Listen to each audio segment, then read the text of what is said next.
sudah insyaallah. Qala Rasulullah SAW, Nabi Muhammad SAW beliau bersabda di sini, man taba qabla an tatlu asy-syamsu min maghribiha taballahu alaihi, barang siapa yang bertaubat sebelum matahari terbit dari arah barat, taballahu alaihi, maka Allah Subhanahu wa taala menerima taubat dia. Hadis ini pun menguatkan hadis yang sebelumnya. Di sebagian firman-Nya Allah Subhanahu wa taala mengatakan, yauma ya'ti ba'du ayati rabbika la yanfa'u nafsan imanuha. Pada hari datangnya ayat dari Tuhanmu, tidaklah berfungsi, tidaklah bermanfaat bagi orang, bagi iman, ataupun tidak bermanfaat bagi seorang tentang imannya yang sebelumnya enggak ada. Kalau imannya sebelumnya sudah ada sebelum matahari terbit dari arah barat, maka bermanfaat. Kalau seandainya imannya enggak ada, maka tidak akan bermanfaat. Allah Subhanahu wa taala, ya ikhwah sekalian, tentunya Dia senang di saat melihat hambanya dia berbuat dosa kemudian dia mau bertaubat.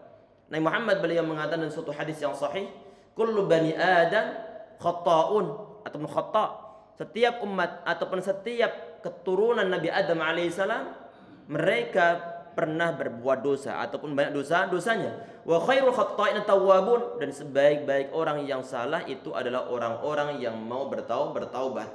Oleh karena itu kita perlu bertaubat setiap detik kita saat kita itu ada suatu kesalahan yang pernah kita perbuat ataupun yang baru saja kita berbuat, baik terhadap orang tua, baik terhadap family, baik terhadap teman-teman kita, baik terhadap para tetangga, maka perlu untuk kita minta maaf kepada mereka, kemudian kita bertaubat kepada Allah Subhanahu wa taala, dan jangan ditunda-tunda. Jangan sampai kemudian mengatakan saya akan mencuri kemudian saya bertaubat, saya akan pacaran kemudian saya bertaubat, saya akan bekerja tempat yang haram kemudian saya bertaubat.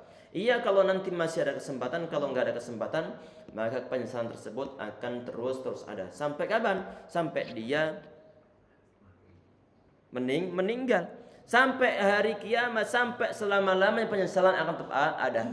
Jangankan orang yang berbuat dosa, jangankan orang yang dimasukkan oleh Allah Subhanahu wa taala ke dalam suatu neraka, orang-orang yang banyak pahalanya, orang-orang yang dimasukkan oleh Allah Subhanahu wa taala, dimasukkan dalam surga, kata para ulama, mereka pun ada unsur untuk menyesal. Karena kenapa? Karena kalau seandainya mereka di dunianya mempergunakan kesempatan setiap detiknya untuk menambah ibadah melebihi jatah mereka, ini niscaya nanti level di surganya akan beda dengan level-level yang dia dapatkan saat itu.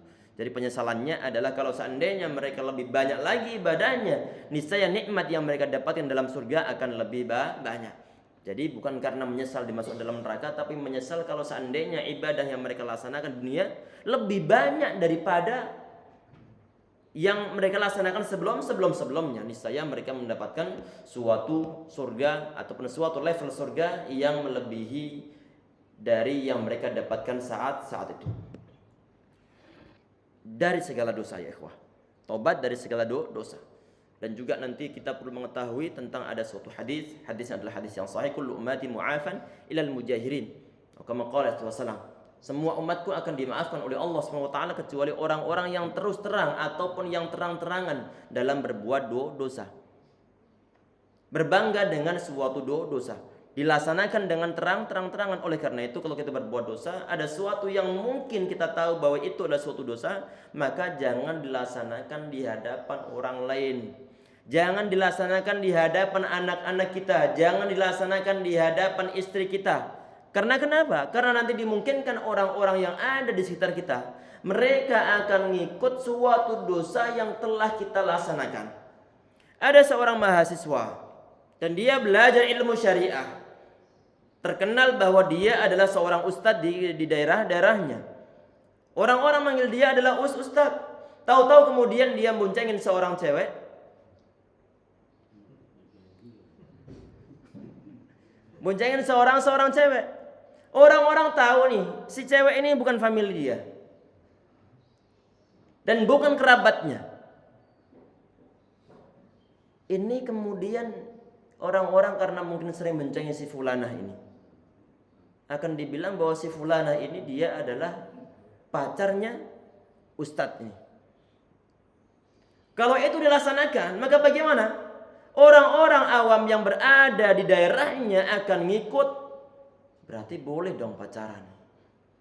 Berarti boleh dong berdua-duaan. Ini efek yang ditimbulkan dari orang yang terang-terangan dalam melaksanakan suatu perbuatan maksiat. Tokoh masyarakat yang terang-terangan berbuat suatu kemaksiatan akan diikuti oleh jajaran-jajaran yang ada di bawahnya. Dan tidak akan ada sungkan-sungkannya. Karena kenapa? Karena sesepuhnya telah melaksanakan suatu amal perbuatan maksiat. Akan dianggap sebagai suatu hal yang biasa. Ini al-mujahirin dikhawatirkan tidak akan diampuni oleh Allah Subhanahu wa taala. Ini hadis-hadisnya adalah hadis yang sahih. Oleh karena itu ya ikhwah sekalian, okelah kita ini berbuat suatu dosa. Kadang-kadang kita berbuat suatu maksiat. Sudah berusaha untuk tidak berbuat maksiat, tahu-tahu kemudian setan mengambil bagian untuk mempengaruhi kita. Maka perlu kita pastikan bahwa hanya Allah sendiri yang mengetahui perbuatan maksiat kita. Sama kita sendiri.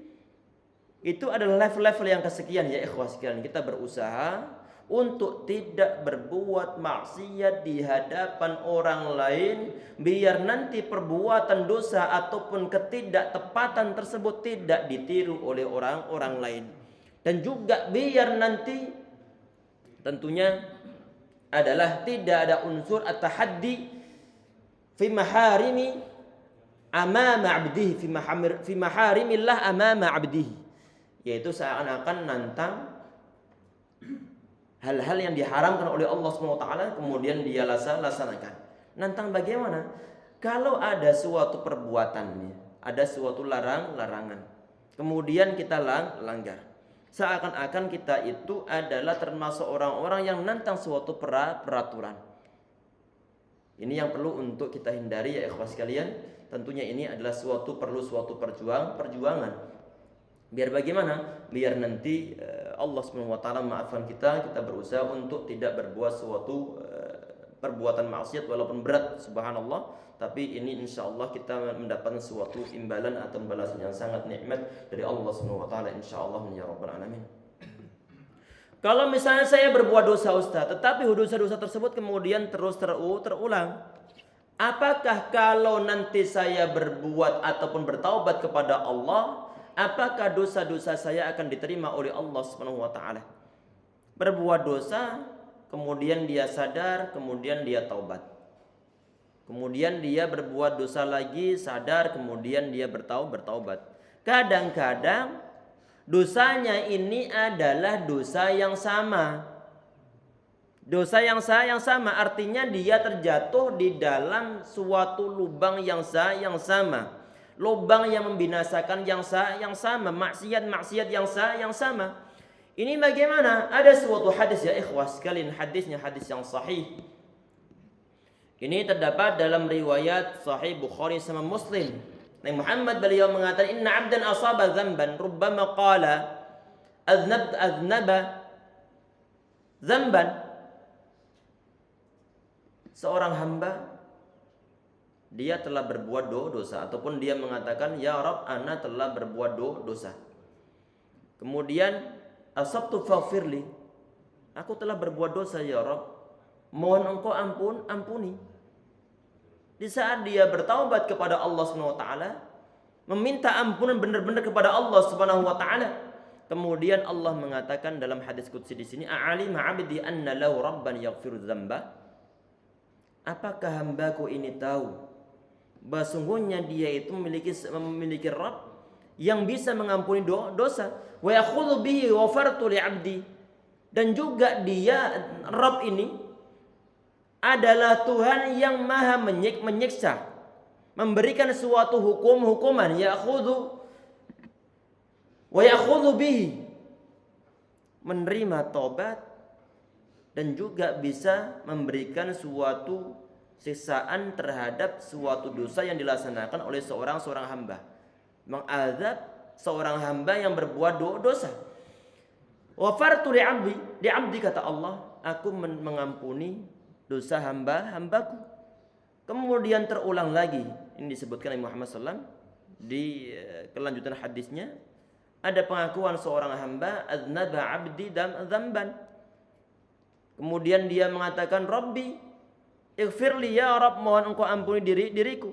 Kemudian diulang lagi oleh Allah Subhanahu wa taala, apakah hambaku ini tahu bahwa Allah Subhanahu wa taala, bahwa dia memiliki, bahwa si hamba ini memiliki Tuhan yang bisa untuk menerima taubat, untuk maha mengampuni, dan juga bisa memberikan suatu sanksi. Ghafartu li 'abdi, kata Allah, aku ampuni dosa-dosa dia. Perhatikan ya ikhwah sekalian, di dalam hadis ini Al-Imam An-Nawawi rahimahullah, beliau mengatakan qabulu taubati minadz-dzunubi wa in taqarrar dzunub wa taubah. Kita perhatikan, ada kemungkinan taubatnya seorang hamba itu diterima oleh Allah Subhanahu wa taala, wa in taqarrarat adz-dzunub, walaupun dosa-dosanya terus berulang, dan juga walaupun toh dzunubnya ataupun taubatnya terus terulang dosa, kemudian dia ulang taubat, terulang dosa lagi, kemudian dia bertaubat lagi. Ini ada unsur potensi bahwa dosa-dosanya akan tetap diampuni oleh Allah Subhanahu wa taala. Tapi kita berusaha, kita malu sama Allah Subhanahu wa taala, karena kadang-kadang umat manusia ataupun di antara kita ini berbuat suatu dosa yang sama terus terulang. Kalau dosa yang lain mungkin masih mendingan, tapi dosanya adalah dosa yang sama. Khawatirnya ini tobatnya cuma dibuat sebagai, kapoknya adalah istilahnya kapok lombok, nggak ada kapoknya. Semoga kita diberikan hidayah oleh Allah Subhanahu wa taala untuk terus bertaubat kepada Allah Subhanahu wa taala dengan taubat dan nasuha, dan tidak akan mengulang-ulang lagi insyaallah ya rabbal alamin. Kemudian hadis yang ke-18, an Abi Abdurrahman Abdullah bin Umar bin Khattab radhiyallahu anhuma, anin Nabi sallallahu alaihi wasallam qala, inna Allah ta'ala yaqbalu taubatal 'abdi ma lam yugharghir. Sesungguhnya Allah Subhanahu wa taala menerima taubat seorang hamba selama nyawanya belum dicabut oleh Allah Subhanahu wa taala, ataupun sebelum rohnya sampai di tenggorokannya dia. Ini adalah batas terakhir. Kalau kiamat, baik kiamatnya adalah kiamat yang besar ataupun kiamatnya adalah kiamat yang kecil yang berupa kematian yang dirasakan oleh setiap umat manusia, kalau ajalnya telah menjemput, maka ini adalah kiamat kecil bagi orang tersebut itu sendiri. Selama orang tersebut belum meninggal, selama nyawanya belum sampai di tenggorokannya, maka taubat masih dimungkinkan untuk diterima oleh Allah Subhanahu wa taala.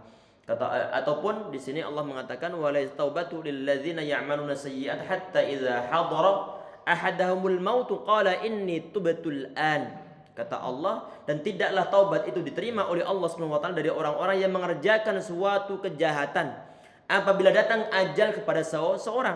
Taubat itu tidak akan diterima oleh Allah Subhanahu wa taala selama ajal belum sampai kepada dia, ataupun dia meninggal dalam keadaan kafir. Itu pun dia taubatnya tidak akan diterima oleh Allah Subhanahu wa taala. Jadi di masa-masa tersebut ya ikhwah sekalian, masa-masa yang umat manusia mereka ini mengalami suatu masa yang tidak dimungkinkan untuk bertaubat, maka sebelum masa tersebut datang, maka kita perlu untuk bertaubat sebanyak-banyaknya. Kemudian hadis yang berikutnya, tadi ini kita cepat karena sudah ada pembahasan sebelumnya. Ini hadis yang ke-19. An Zaid bin Hubeish qala ataitu Safwan bin Assal as'aluhu al-masy al-khuffain. Pembahasan yang penting ini. Perhatikan. Ini ada seorang tabi'in yang bernama Zaid bin Hubeish rahimahullah. Beliau adalah di antara murid dari para sahabat, di antaranya adalah Safwan bin Assal radhiyallahu anhu. Beliau ini ragu-ragu tentang masalah apa? As'alu an masal khufain faqala ma jaa bika ya Zir. Faqultu ibtigha' al-ilmi qala innal malaikata tadau ajnihataha li talibil ilmi ridan bima yatlub. Ini beliau mendatangi sahabat Safwan bin Assal untuk bertanya masalah al-mashu al-khuffain. Ini mungkin pernah kita sampaikan di beberapa kesempatan di sini sepertinya, Allahu a'lam. Sudah pernah tentang khuf? Sudah ya? Atau hadisnya sudah dibahas? Sudah dibahas hadis ini? Aslinya sampai berapa ini? Ini terakhir, tapi udah selesai. Kemarin Anang lihat yang di YouTube di Muhajirin terakhir 15. Kemungkinan yang terakhir yang benar-benar terakhir belum masuk ke rekamannya sepertinya. Iya. Masya Allah. Ana berpatokan sama itu. Akhirnya tadi itu terulang dari hadis berapa tadi? 16. Masya Allah. Kita perhatikan. Ini udah sampai selesai? Udah ya? Berarti hadis yang berikutnya ini. Hadis yang ke-20 berarti ini. Nah, Masya Allah. Hadis ke-20? Masya Allah. Mohon diingatkan nanti kalau terulang-ulang. Bismillah. Lain juga.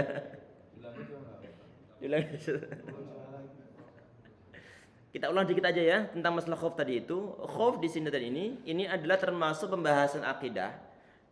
Aslinya pembahasan fikih karena menyangkut masalah hukum-hukum lahiriah.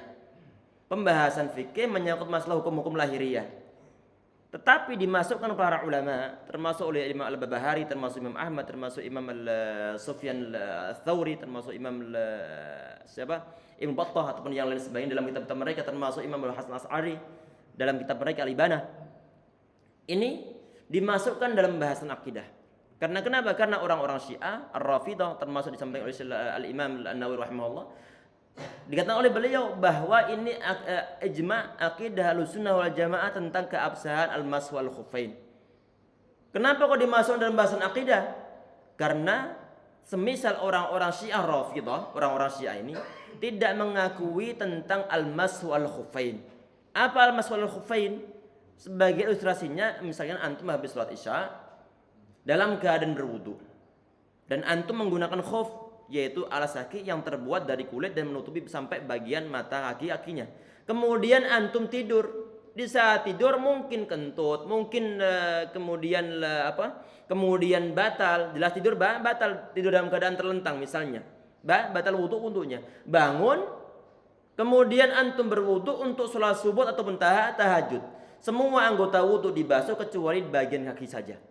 Tadi kan ada khufnya ini tidak dilepas. Cuma nanti tangan dibasahi dan air kemudian diusapkan bagian atasnya.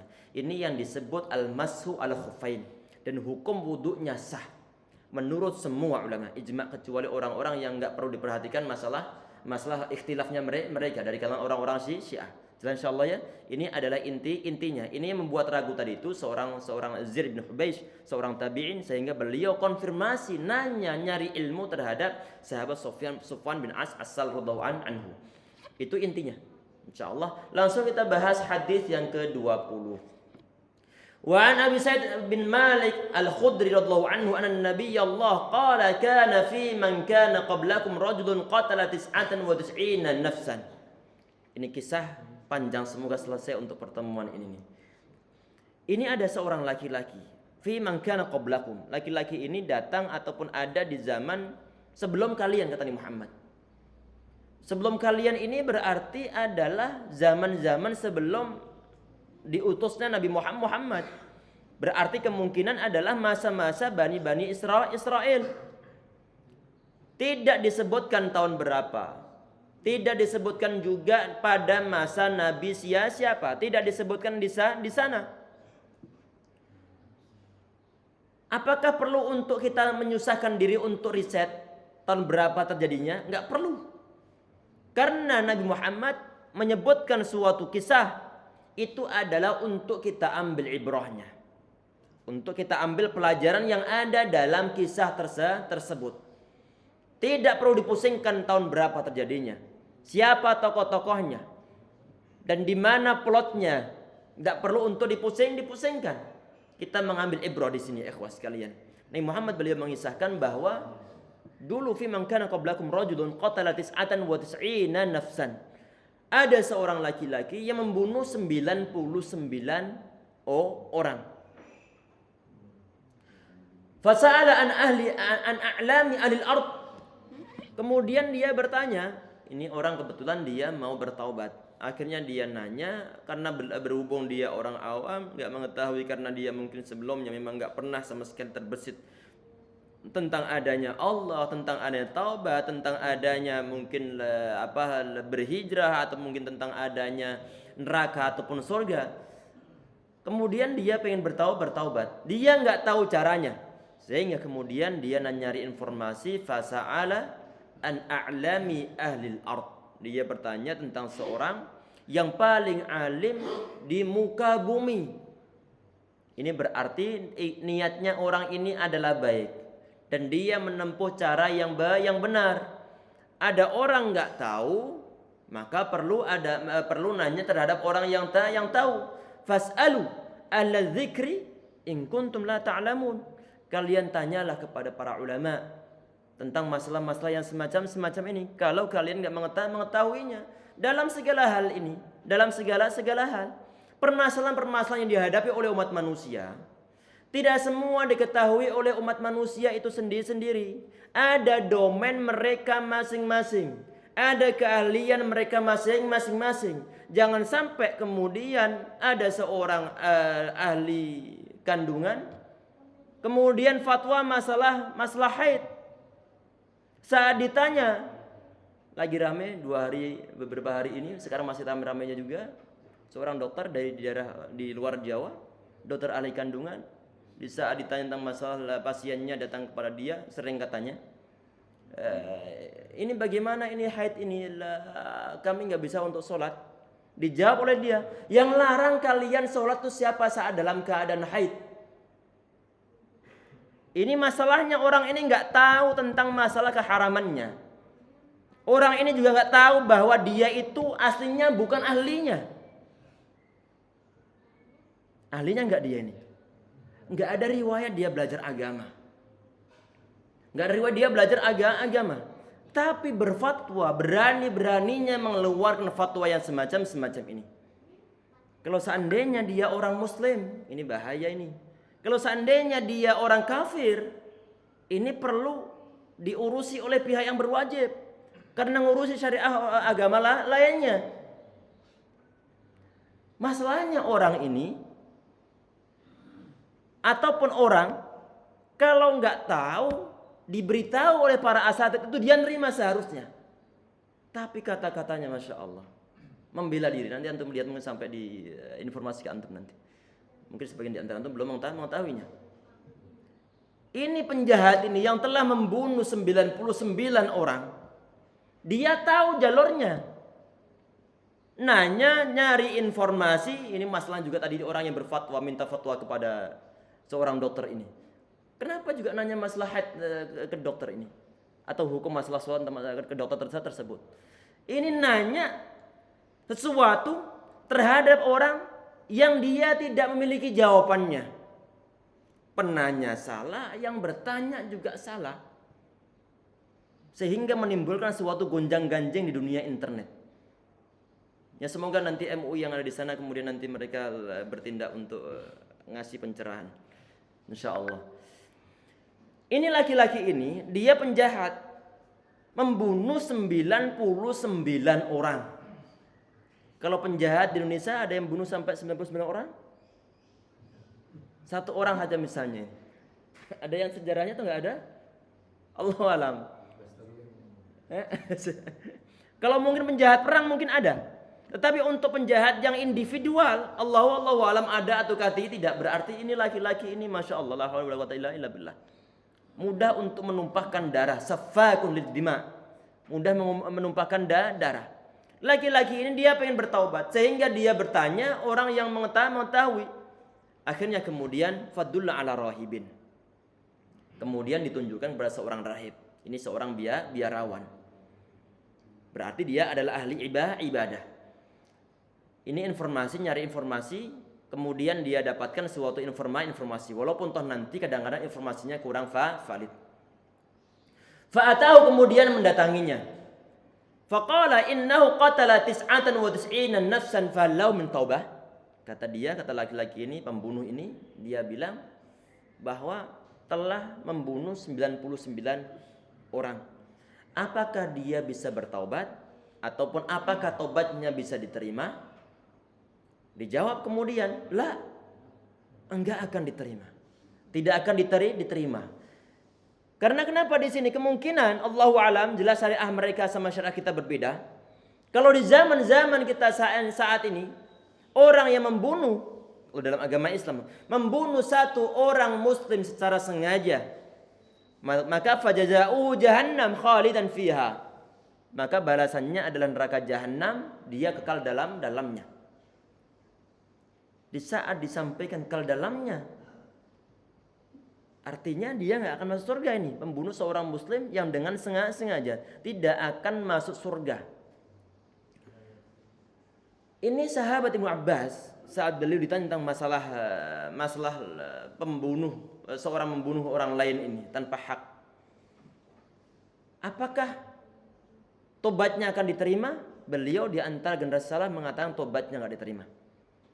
Jelas ya, membunuh orang ini tobatnya nggak diterima. Di antara ulama generasi salaf yang mengatakan begitu adalah sahabat Ibnu Abbas radhiyallahu anhu. Tetapi jumhur ulama mengatakan bahwa taubatnya bisa diterima asalkan taubatan nasuha. Jelas ya, itu adalah pendapat dari mayoritas para ulama. Karena sangat berat urusannya. Urusan pembunuhan sangat berat. Karena kenapa? Karena kalau misalnya seorang itu dia telah membunuh, misalnya dia berada ataupun hidup di negara Islam. Maka kalau ada orang membunuh, maka nanti kalau dia pembunuhannya adalah dalam sengaja misalnya, maka dia harus diapakan? Dikisos. Kematian nyawa harus dibalas dengan kematian. Biar menimbulkan suatu efek jerah. Biar orang lain tidak mudah untuk membunuh orang lain juga. Kalau misalnya keluarga korban ini mereka memaafkan, maka bagaimana? Mereka misalnya bilang, udah berhubung anakku ataupun mungkin familiku ini telah terbunuh dan dia tidak mungkin bisa hidup lagi, udah aku maafkan engkau sebagai pembunuhnya. Cuman kami minta tebusan. Tebusan ini yang disebut sebagai diat. Misalnya 100 ekor unta. Bisa ratusan juta itu. 1 ekor unta aja 50 jutaan mungkin harganya sekitarnya, apalagi sampai 100 ekor unta, bisa kaya mendadak. Dipertimbangkan oleh keluarganya, udah kita maafkan saja tapi minta tebusan. Otomatis ya ikhwah, hutang pembunuh ini terhadap keluarga korban termaafkan, nggak ada tanggungan sama sekali, karena hutang terlunaskan. Hutang terhadap Allah Subhanahu wa taala yang berkaitan tentang masalah pembunuhan, kalau orang tersebut benar-benar bertaubat akan dimaafkan juga oleh Allah Subhanahu wa taala. Ini kok hutang terhadap Allah, bagaimana maksudnya? Allah kan melarang untuk tidak membunuh orang tanpa ada suatu unsur yang hak. Dilarang, haram, hukum yang termasuk dosa besar dilanggar oleh orang ini sehingga dia membunuh orang lain. Artinya ada hak Allah yang telah dia langgar. Kalau dia bertaubat akan diterima taubatnya oleh Allah Subhanahu wa taala. Ada satu hutang yang belum terlunaskan berkaitan tentang masalah pembunuhan. Hutang apa? Hutang bagi orang yang telah dibunuh ini bagaimana? Nyawanya dia telah dihilangkan. Kesalahan pribadi orang pembunuh sama yang dibunuh ini. Tadi masalah tebusan kan masalah hubungan dia sama keluarga korban. Sudah dibayar dengan menggunakan 100 ekor unta. Hutang dia sama Allah sudah taubat. Allah menerima tobatnya. Cuman hutang antara pembunuh sama yang dibunuh sendiri ini belum nih. Ya enggak ini? Udah tetebusan belum? Belum ditebus. Sehingga nanti kapan penebusannya? Di akhirat. Ini nyawa bagaimana nanti membayarnya ini?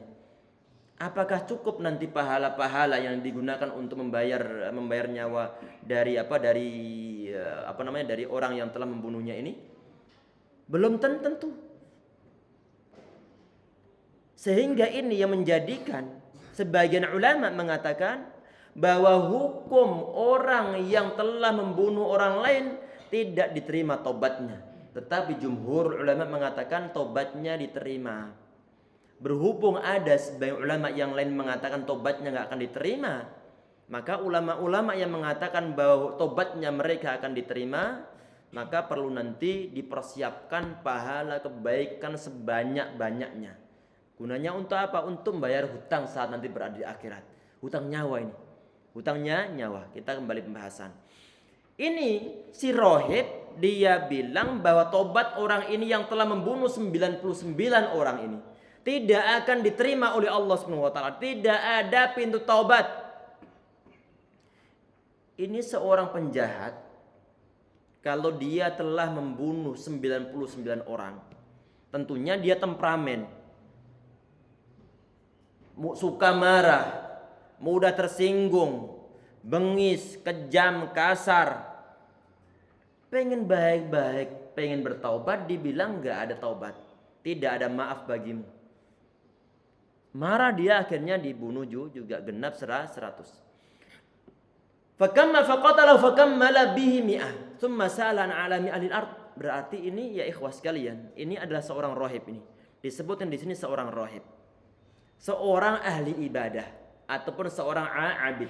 Seorang abid itu belum tentu dia adalah orang alim. Tinggian mana antara orang alim sama orang ahli ibadah? Tinggian seorang yang alim. Karena kenapa? Ahli ibadah di antara alasannya, ahli ibadah kemanfaatannya hanya untuk ahli ibadah itu saja. Sedangkan orang alim kemanfaatannya kembali ke dia dan kembali juga kepada orang-orang lain karena dia itu mendakwahkan ilmu yang dia miliki. Sehingga alim berada di level atas, kemudian seorang ahli ibadah. Seorang ahli ibadah yang dia beribadah tanpa dasar pada suatu ilmu ibadahnya yang akan diterima oleh Allah Subhanahu wa taala. Lebih hebat lagi kalau seorang alim dan dia adalah ahli ibadah. Tentunya ini adalah pilihan. Ini adalah para ulama-ulama kita. Tsumma sa'ala an a'lami ahli ard. Setelah dia membunuh rohib tersebut karena dijawab kata tobatnya enggak akan diterima oleh Allah Subhanahu wa taala, kemudian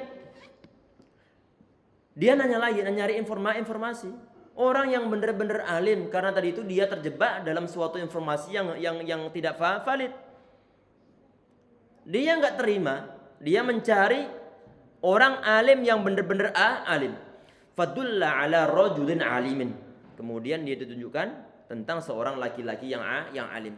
Faqala, kemudian dia menanyakan hal yang sama. Innahu qatala mi'atan nafsin falau min taubah. Kata dia telah membunuh 100 orang. Apakah dia bisa bertaubat? Qala na'am. Kata laki-laki ini, kata orang alim ini, iya. Taubatmu masih diterima. Wa man yahulu bainahu wa baina taubah. Siapakah yang menghalangi antara dia dan juga antara taubat? Inta ila ardi kadza wa kadza fa inna biha unasan ya'buduna Allah ta'ala fa'budillaha ma'ahum. Ini laki-laki ini ngasih suatu petunjuk, ngasih suatu arahan. Kata dia, inta ila ardi kadza wa kadza. Kalian ataupun engkau pergilah ke daerah fulan. Daerah sana, daerah A. Karena di sana terdapat orang-orang ya'budullah, mereka menyembah Allah Subhanahu wa taala.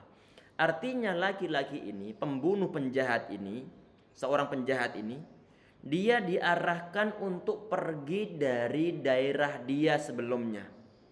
Pergi dari lingkungan dia, pergi dari komunitas dia. Kata beliau, wala tarji'il ardika fa innaha ardusu. Engkau jangan kembali ke tanah inti lagi, ke daerah inti lagi, karena itu adalah daerah yang sangat buruk. Diambil kesimpulan di sini ya ikhwas sekalian, walaupun toh pindah ke daerah yang lain yang lebih baik, itu bukan menjadi suatu syarat untuk bertaubat, tetapi ini mendukung keberhasilan dari taubat itu sendiri. Orang yang katanya dia itu bertaubat dari minuman keras, sebelumnya dia bekerja di pabrik bir. Pegawai pabrik bir, kemungkinan besar dia suka mabuk atau tidak? Suka mabuk. Paling tidak dia pernah minum dari produksi dari bahan produksinya. Orang ini, saya bertaubat nggak akan mabuk lagi. Dia masih bekerja di pabrik yang sama. Apakah mungkin dia bisa bertaubat? Nggak akan bisa bertaubat. Karena kenapa? Karena dia masih berada di komunitas yang sama. Daerah yang di dalamnya semua orang suka untuk berjudi. Orang yang suka untuk berjudi, kemudian katanya dia bertaubat kepada Allah SWT, dan dia masih berada di lingkungan yang sama. Apakah mungkin dia bisa bertaubat? Nggak akan bisa bertaubat. Karena kenapa? Karena dimungkinkan dia itu akan balik ke dalam kesalahan yang sama. Akan kembali berjudi lagi. Apalagi kalau misalnya dalam kondisi iman lemah, kemudian ekonomi juga lemah, ingin mencari jalan pintas. Ada sebagian anak yang mungkin dia itu terkena kasus narkoba karena teman-temannya. Kemudian di penjara katanya, kemudian dia bertaubat. Dia bilang bertaubat, tapi komunitas-komunitas yang menyebabkan dia keseret ke lembah hitam masih dia ikuti. Akan susah untuk bertaubat. Kemungkinan kesalahan yang sama akan terjadi. Seorang akhwat, seorang perempuan yang dia katakan saya nggak akan pacaran lagi sama dia. Ini kalau dibilang nggak pacaran sama dia, kemungkinan kalau syariahnya nggak ada akan pacaran dengan yang lainnya. Karena kenapa? Karena merasa dihianati sama si dia, si A. Tapi kalau hidayah belum ada, akan pacaran sama si B. Tobatnya cuma sama si A saja. Si B dia belum bertaubat. Saat dia bilang saya nggak akan pacaran sama siapapun juga. Saya yang akan pacaran kecuali nanti setelah menikah. Dia bilang bertaubat. Tetapi nomor-nomor dari para laki-laki, dari ikhwan, dari yang lain, nomornya masih disimpannya. Susah untuk bertaubat karena dimungkinkan di saat dia lagi lagi gabut. Lagi sendirian, lagi kesepian di rumahnya. Japri. Ataupun kalau seandainya dia ini telah membuang nomornya, apakah masih dimungkinkan nanti berhubungan? Dimungkinkan. Dengan cara bagaimana? Yang ada di sana si laki-laki akan japri balik. Maka bagaimana? Perlu untuk diblok. Jelas ya? Ini untuk mendukung taubat. Laki-laki ini yang telah membunuh 99 orang, dibilang oleh orang alim ini, daerahmu itu adalah daerah orang-orang yang bejat. Tanah kamu itu adalah tanah para penjahat. Daerah kamu, lingkungan kamu itu lingkungan yang enggak baik. Ardusu, engkau perlu untuk meninggalkan daerah tersebut, pindah ke tempat yang lain, tempat sonono. Itu mereka umat manusianya, kaumnya ya'budullah. Mereka semua menyembah Allah Subhanahu wa taala. Artinya kalau kita bertaubat, tinggalkan komunitas, sikel, kumpul-kumpulan, tongkrong-tongkrongan, organisasi, ormas yang enggak baik misalnya. Tinggalkan mereka, tinggalkan komunitas yang baik. Karena nanti keterusan ibadah kita, istiqomah kita dalam bertaubat didukung oleh suatu lingkungan. Orang-orang yang malas untuk sholat berjamaah kadang-kadang dipengaruhi oleh lingkungannya, karena lingkungannya nggak ada yang sholat berjamaah. Sholat zuhur, sholat asar, sholat subuh nggak ada yang berjamaah. Azan pun nggak ada. Kenapa nggak ada? Karena lingkungannya nggak mendukung. Kita semakin semangat untuk beribadah, semakin semangat untuk mengaji, kemungkinan didukung oleh lingkungan. Kalau RT RW misalnya rajin ngaji, kepala sekolah, kepala desa rajin ngaji, maka nanti kemungkinan jajaran-jajaran yang ada di bawahnya akan ngikut. Kalau ngikut nanti lingkungan terbentuk lingkungan yang islami, Sehingga nanti masyarakatnya masyarakat yang Islami semangat untuk ibadah. Karena kenapa? Lingkungannya mendukung. Kalau semua sepi-sepian, masih sepi, kajian sepi, jamaah sepi, ini lingkungan perlu untuk ditinggalkan. Nyari lingkungan yang lain. Kita lanjutkan. Ini laki-laki masih berapa lama?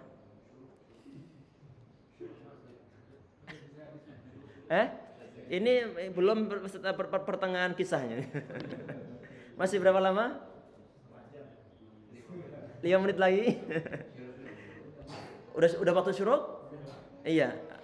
Sebentar, kita nyari sampai titiknya nih.